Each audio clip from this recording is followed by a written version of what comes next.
Inside Story Uganda. Real source of politics. Bwana Mirundi senso kulaba. Bokedde bulungi. Which number? Andi kati.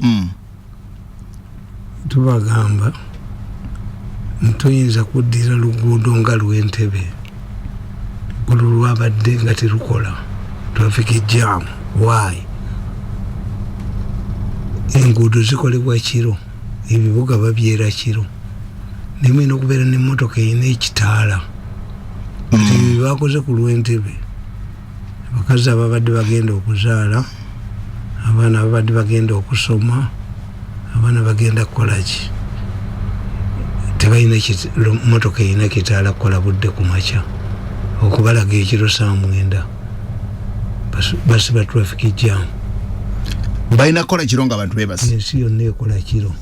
Obudde bwe bukya bwe buti. Tebalina ssente bukampuni bwammwe obwo. Kubanga oluguudo babawako 25%.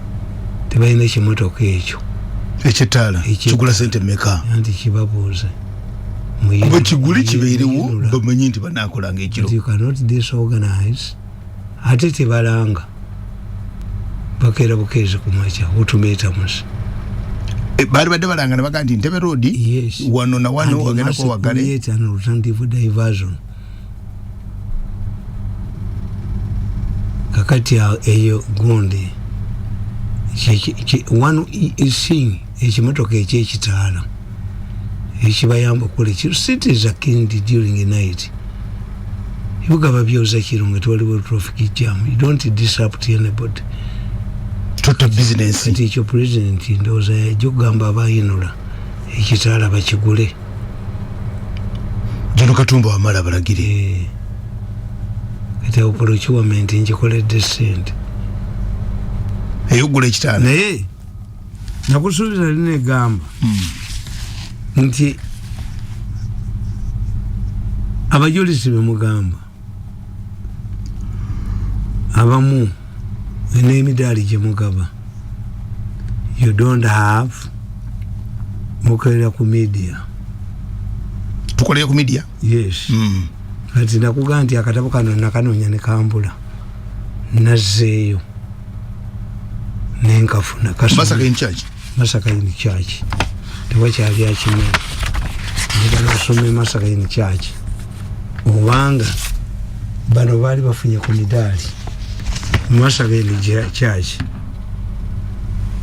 Tandikirawo. Awo introduction. Since 1986 when the NRM since 1986 when the NRM stormed Kampala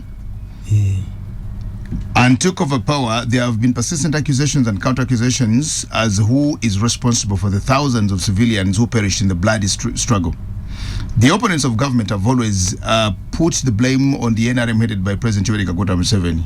However, there is a wealth of evidence to implicating the then government troops, the UNLA, and their commander, their late commander-in-chief, the late Dr. Apollo Milton Obote. In this book, I have highlighted a number of instances which can be read, which can help the reader to make a sober judgment. The Bloody Sunday. On Sunday, January 17, 1982, Christians at Makurubita village in the neighboring areas of Luwero district thronged the Kalasa St. Peter's Anglican Church for service. As customary, they would supplicate, share with their friends, and return home towards lunchtime.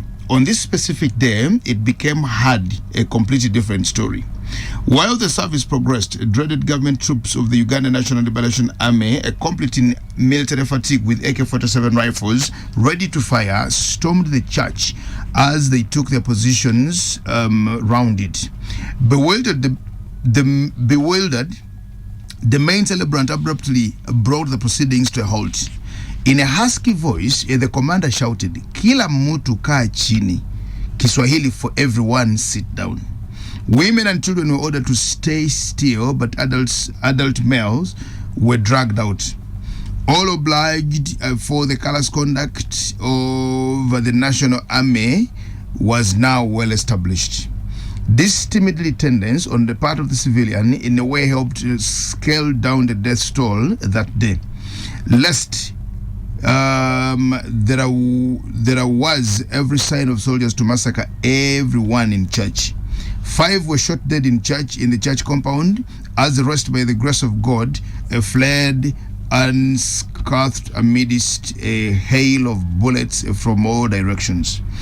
Eyewitnesses and survivors, 23 years later in October 2005, recounted this ordeal to a visiting crew of the American-based TBN. TBN personnel were here in the company of President Yoweri Kaguta Museveni in a few days after the demise of Dr. Apollo Milton Obote. Mr. Nelson Sechiwano, who was the usher, said shortly before the incident he had left the church to pick something home, but witnessed the whole episode from a distance. The eyewitness, he witnessed the entire incident and stored details in his memory, hoping to document them in good time someday. The ill-fated 5 were assembled in a circle and sprayed with bullets. Eyewitnesses described the shooting session as very awful, lasting a considerable spell, so that the bodies were afterwards unrecognized as they turned into pieces. After the grisly act, soldiers boarded lorries, leaving villagers traumatized to the bone marrow. The dead included the priest was picked from the pulpit. Residents picked courage to bury him at the church compound, where his grave still lies until today. It may sound unusual to those short of comprehending Uganda's violent history.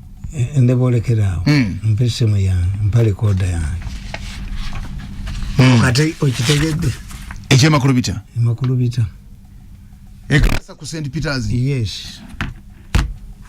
Bali bayiwenere naye oba mwagala kubawayiriza nti church yali badde y'amaanyi nnyo nga bakoze emikolo gy'abazira. Bamagye bajja mu church. Yesu Kiwano yali adduse nga yina church misi kudduka. Yali agenze Katonda mutaasa butaasa. Yes. Ne bajjayo yali asoma n'abalala. Kila muntu kaakini. I'm not talking about Kenya. I'm not talking about another country. I'm talking about Uganda.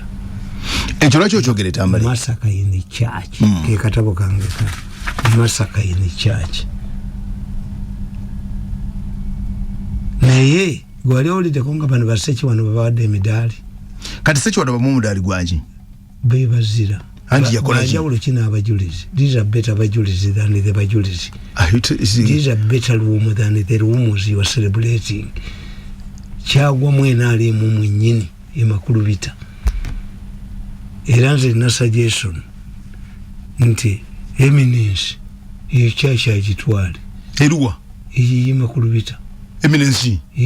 Eminence? Guno sirwadda. Atatwale St. Peter's. Lwaki Anglican Church. Ate babagirabye mu mugaso. Tamale Mirundi. Emikolo gyonna okukuza abazira gyali badde ministry tandikirawo okusaba kutandikirawa. Makulu bita.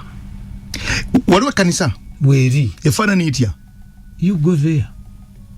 N'emirambo n'amalalo weegali. Agamalalo gaali badde mu church munda empya. Kubanga bwogenda mu ya Canterbury.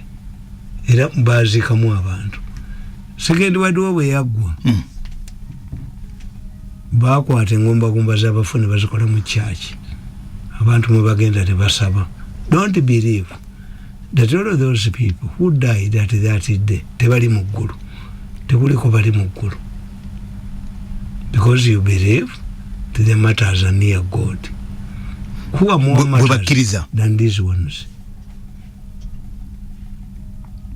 Oyinayo family yabo Tamale abe makulu bite yakutuuka. Trace them. Such one is still around. Inalimu abo tebamanye manyiru wumu. Tiwala bagamba nti government yeno problem yayo is to undermine the people who are knowledgeable. If I was in another country, I would be an asset. If you were in another country, it would be an asset. If Owana was in another country, he had been the director of archives at the NRM Secretariat. Oba yali badde very powerful man ku kakiiko ka Meadows. Oba yali badde very powerful man mu tourism. in another country. Mu Uganda tekisoboka. Abamugoba mu UBC. Kasa Museveni yatandika okwogera kuwana ne bamulaba kulale. Tulina omugobayo ajja kubulya Museveni obubbi bwaffe. Ekyo baba batya? Nze when I was still powerful and the influence in the State House. Nga press secretary. Nasabira owane emmotoka. Era ne bagimuwa. Nasabira owana president emmotoka ne bagimuwa. Since was hunted down. Owana. Hoteli yo jirabe yo bagitaniye yempamva. Eyadda mu former ministry. Part of Africa. In 1964, Adeko Nechone was appointed the Minister of Information. That was a speed of Europeans. 1964. Here soka because we had just Naju for the Minister of Information. Enakasiroli walinga UTV. Nga mwemuli buli kintu kyonna. Ne waba mu Kenya $1 billion. Tizawera. Zali mu billion. Whatever money. Professor Gilbert Bukenya.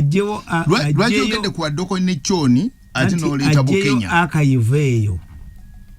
Okujiza wano mu Radio Uganda. Ngenda kuzimba hotel. Me I fight for people but I don't benefit. Bagamba nti Museveni abasajja bawadde ekifo ekyo. Basajja batunda ngano ba Sudan tebayina sente. I fought for them.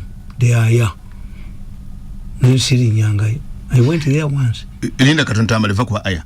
Oyogedde ku Adoko ne Choni ne chiyakola ne contribution ye ku broadcast industry.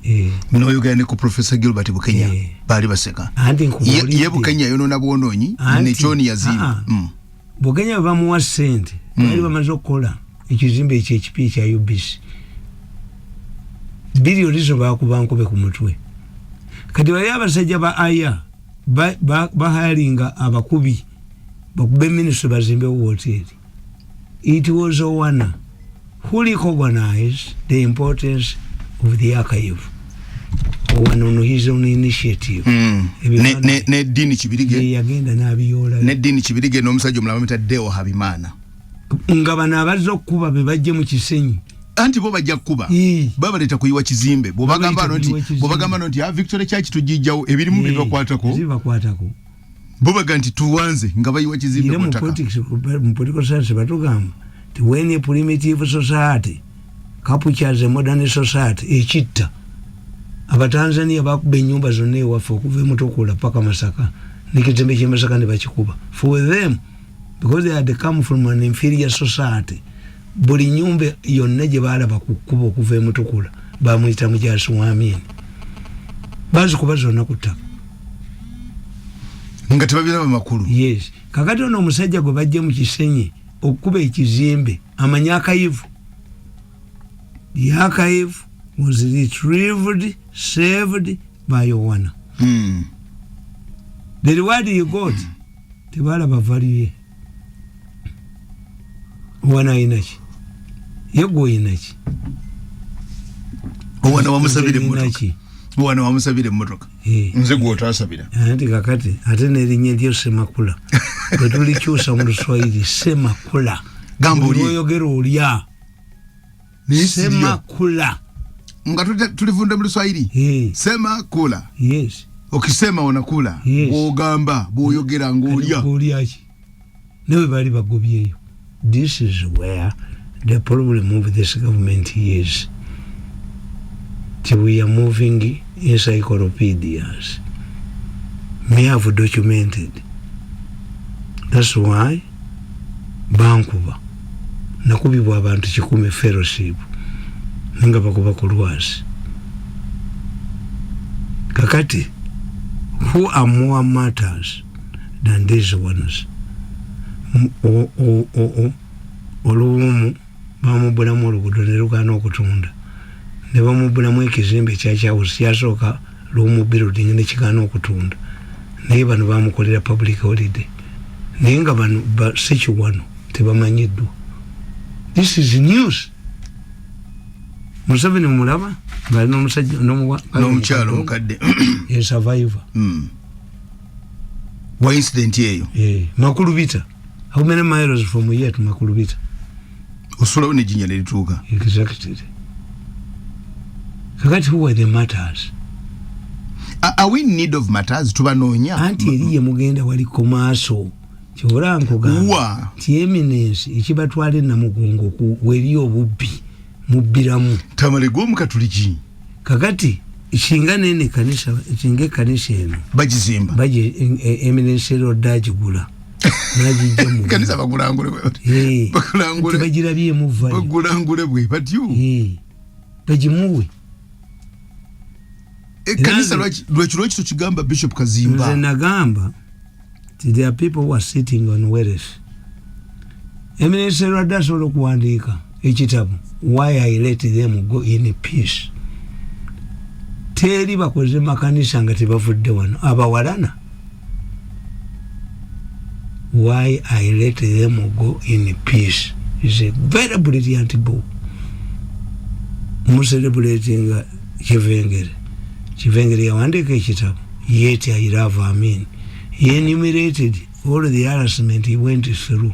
Neya concluding agamba katabo ke yakatuma yet I love Amin.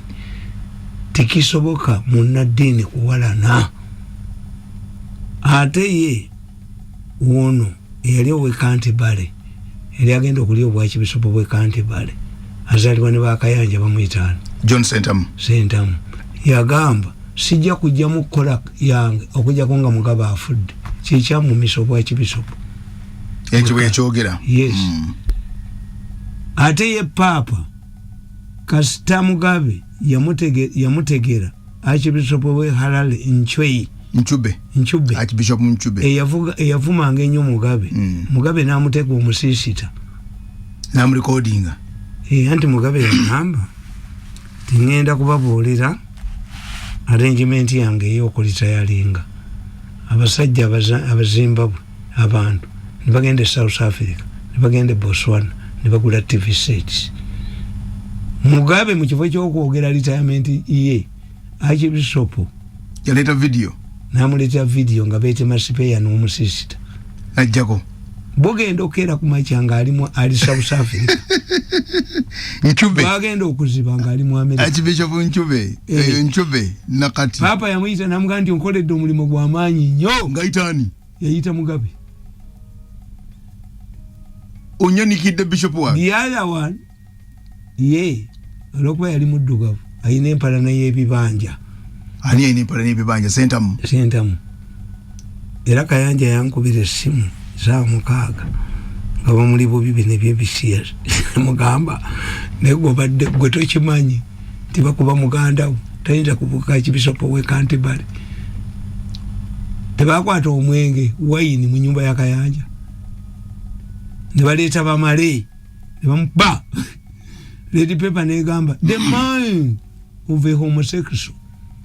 Ndi Kayanja yafunye sente era okuzimba essomero e Burundi neri abalenzi ewankurunzinza bamale koti yabagamba ki kwera mu ddwaliro enaku 10 Kayanja yali tamanyi bamukuba enaku 10. He moves with the machine gun wielding escorts.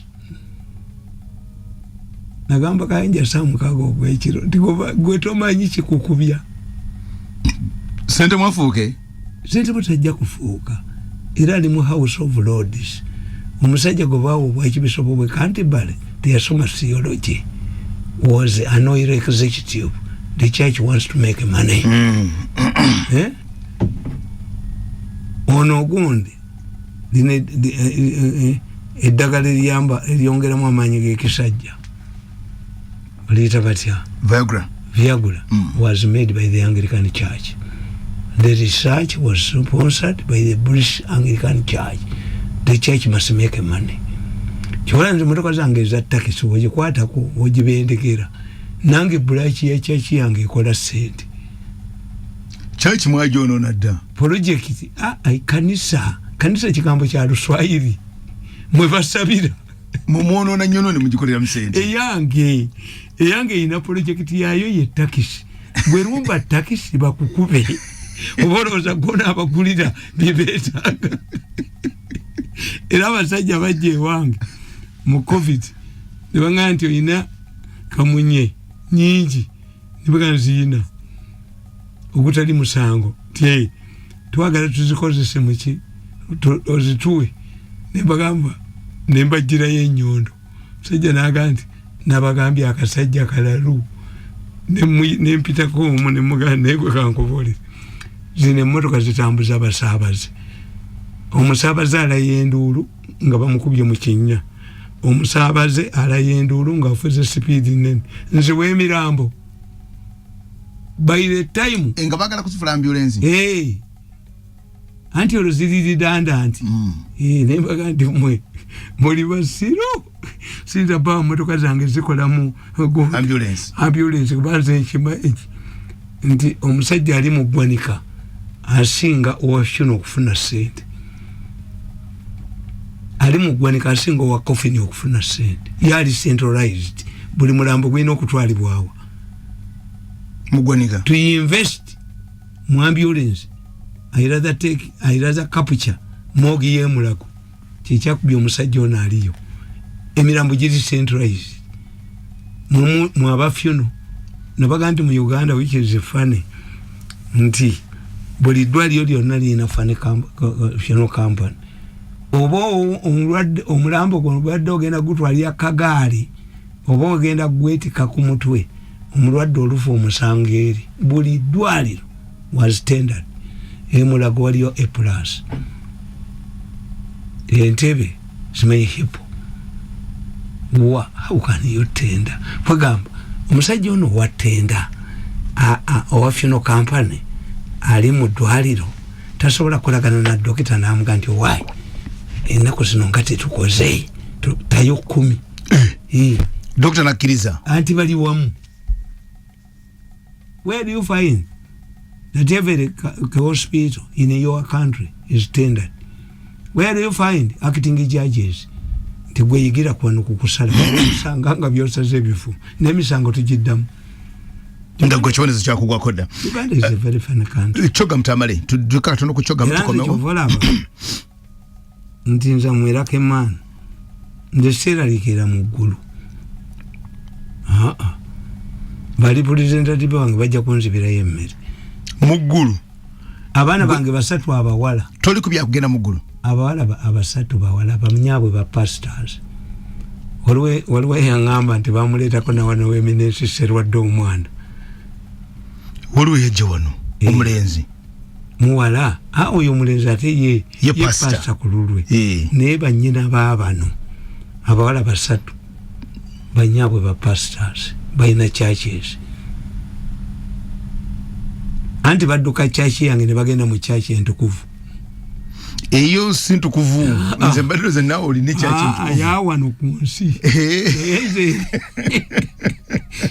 bweyo yakunsi sintu wabere wo mugaga akubira yemmere nebo mufinyito lutongo ufenjala gwe chacho sintukuvu ramba dembuli ya pasta kumacha pasta kuledi yenu naganti erinya Yesu no muyingiramu yetakyuka osigala oli muki mwana nange kyovula bangulumiza mole nani siri kyuka mama wange kasagamba nti Mirundi si yanzala aba yanzala ku muganda we oba mukuwa ddalo annafana Mirundi ne mumalayo. He must explain to me two things. Wanzala muganda wa Mirundi oba oli mulalo nga bobuzanya bo so ebintu byaffe byonna nti owana in many countries people like you owana yali badde w'amaanyi nnyo yali badde yakho ogenda kumwongera fitina kebibingira kati ogenda kusikulira fitina nakati nakatono kabadde ayinawo nako bajja kanona nti nkubuulira nti when you dominate your government with the itesors the Kalamajonga abandon you. You make a guti means of defense. Guti mushi Mukalamoji. You will not see people fighting in the Kalamoji. Nabagamba, once you get a Mutolo warrior, n'omusindika ekiva ewali abakonzo olutalo okulemye. Mutesa yali president wa Uganda ombereberye n'agenda e Bunyoro ng'aliyo emikolo mu uniform y'amagye ya Major General Omukamu teyali nnyayo aze kunkwata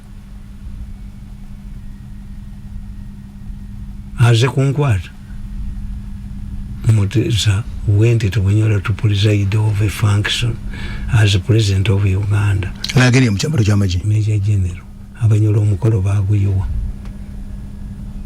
Are you a president or a warrior?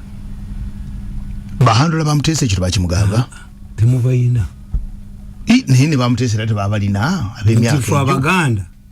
When you go to a forest, pick one item. Bogenda ngogenze kusenyangu n'otomanya amatungulu, you disappear in the forest. What we are moving very well, a Congo ngatukuba ADF kasama wakoze conference ya business abamu ne bagenda ne presidential jets mwagenze n'ekisero n'embazi.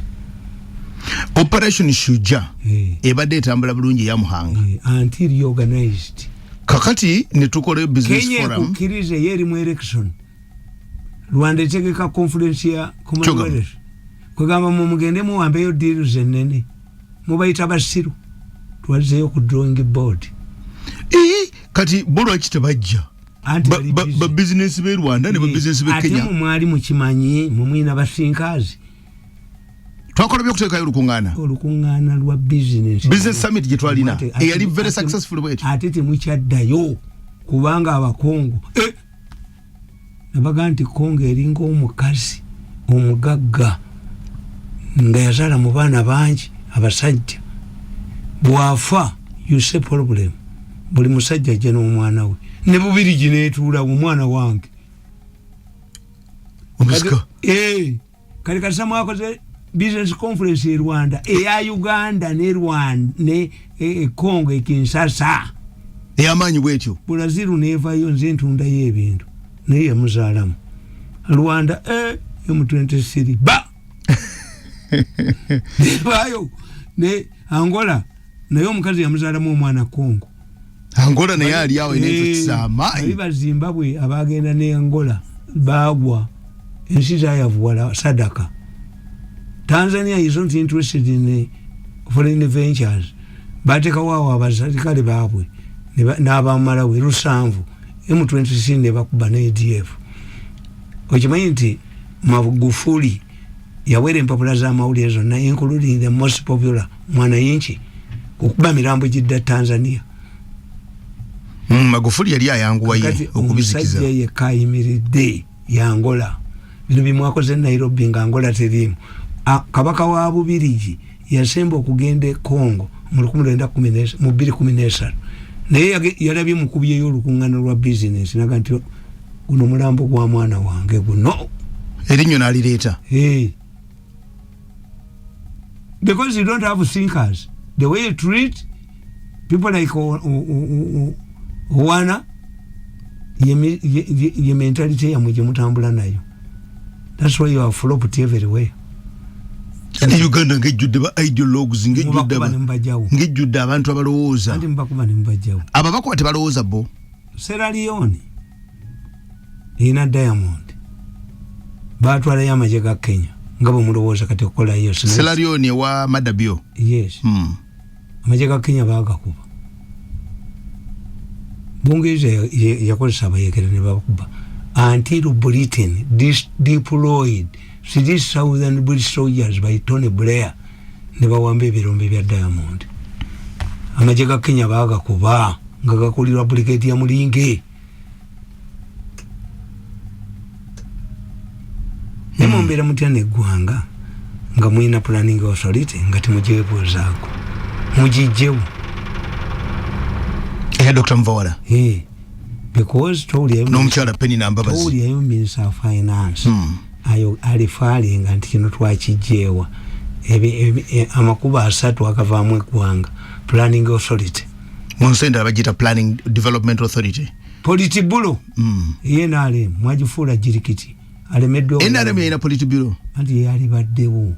nga ye formulating policies atiro cho jisent bajifule jirikiti bali bajirina planning authority mujjamu ebiyamba mu nena genda mu meeting nga planning authority eriawo mvala ngatana gendayo sajja natugamba we cannot integrate Museveni's manifesto into the National Planning Authority kati chaba chikozati naimira ne mugamba tiwasoma ku literature. What is the relevance of literature here? Mugayo was stupid. Gwe nze njogeredde kikeesi ne muga nti obutabo bwali singa asoma literature obutabo obuli ku syllabus abaana bwe basoma